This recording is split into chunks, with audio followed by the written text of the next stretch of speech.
পাকিস্তান দলে শাহিন নওয়াজ।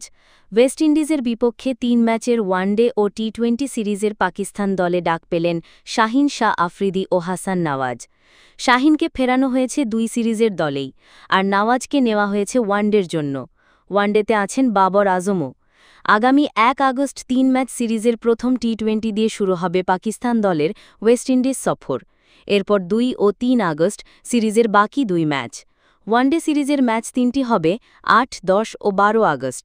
সবগুলো টি-২০ অনুষ্ঠিত হবে ফ্লোরিডায়। ত্রিনিদাদে গিয়ে ৩ ম্যাচের ওয়ানডে সিরিজের মাধ্যমে সম্পন্ন করবে ২ দল।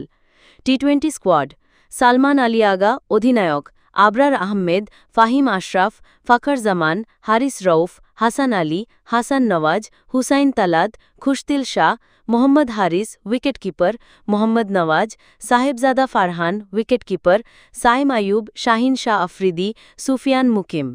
ওয়ানডে স্কোয়াড: মোহাম্মদ রিজওয়ান অধিনায়ক, সালমান আলী আগা সহ অধিনায়ক, আবদুল্লাহ শফিক, আবরার আহমেদ, বাবর আজম, ফাহিম আশরাফ, ফখর জামান, হাসান আলী, হাসান নওয়াজ, হুসেন তালাত, মোহাম্মদ হারিস উইকেটকিপার, মোহাম্মদ নওয়াজ, নসিম শাহ, সাইম আয়ুব, শাহিন শাহ আফ্রিদি, সুফিয়ান মুকিম।